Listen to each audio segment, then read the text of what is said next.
every one of these, including yourself, learned to be a great investor. Graham learned from his experience.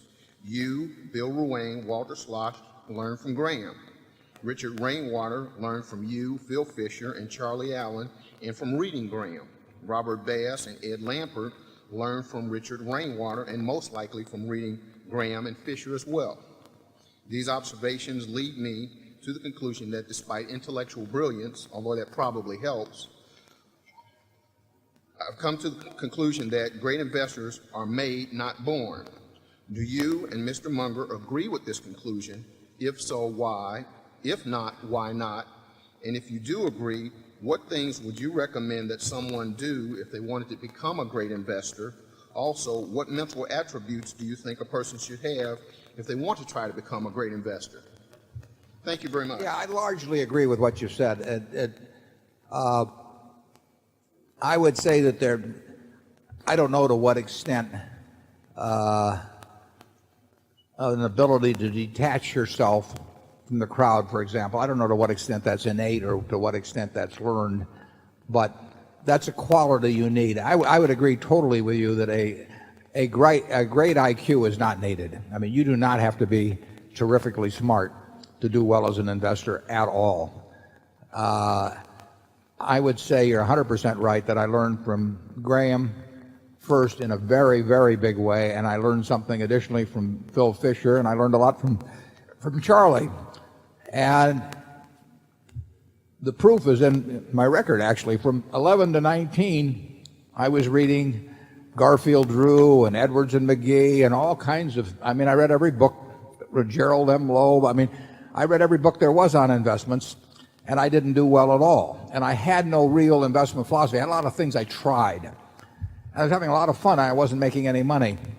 And I read Ben's book in 1949 or 49 when I was at the University of Nebraska, and that actually just changed my whole view of investing.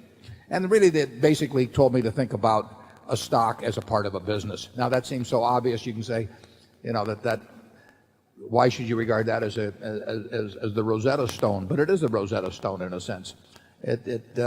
Once you crank into your mental apparatus that you're not looking at things that wiggle up and down on charts or that people send you little missives on, you know, saying buy this because it's going up next week or it's going to split or the dividend's going to get increased or whatever.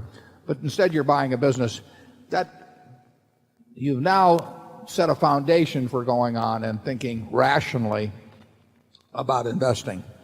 And there's no reason why you need a high IQ to do that. There's no reason why you have to be born in some way. I do think there's certain manners of temperament that may be innate, and they may be learned, they may be intensified by experience as you go on, partially innate, but then reinforced in various ways by your experience as you go through life. But that's enormously important. I mean, you have to be realistic. You have to just define your circle of competence accurately. You have to know what you don't know and not get enticed by it. You can't be, you have to have an interest in money, I think, or you won't be good at investing. But I think if you're very greedy, it'll be a disaster because that will overcome rationality. But I think the same books I read and really molded how I thought about businesses and investing. I think that they're just as valid now. I mean, I haven't seen anything in the last 25 years, and I glanced through most of the books anyway. I've seen nothing to improve on Graham and Fisher in terms of the basic approach of going about investing, which is to think about stocks as businesses and then think about what makes a good business. And really, that's all there is to investing and having a margin of safety, which Ben talks about, and so on. It's not a complicated process, but it definitely requires discipline. It requires insulating yourself from popular opinion. You simply can't pay any attention to it. It just doesn't mean anything. So you can't.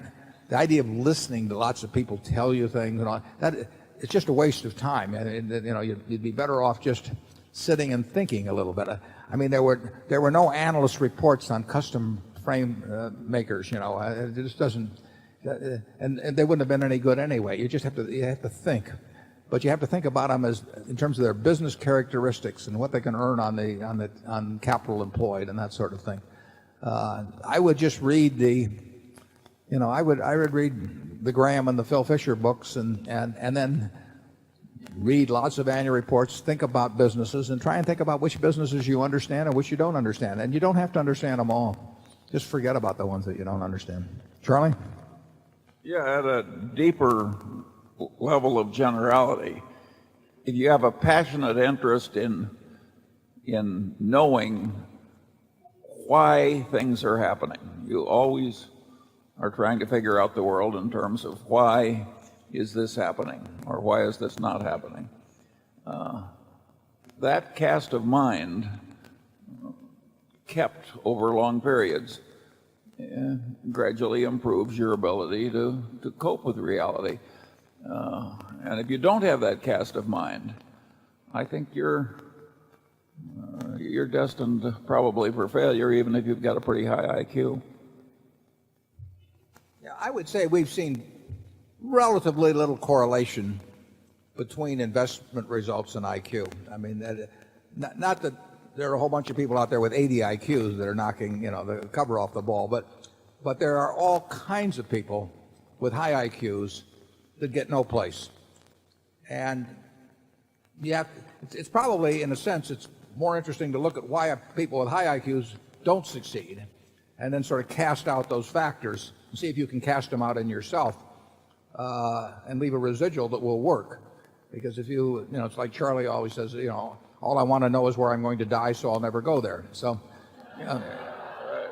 if you study the people who die financially, with high IQs and say, why do they die?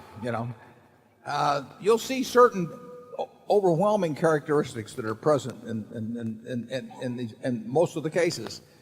And you just got to make sure that either you don't possess them, or if you do possess them, that you can get rid of them or control them in some manner.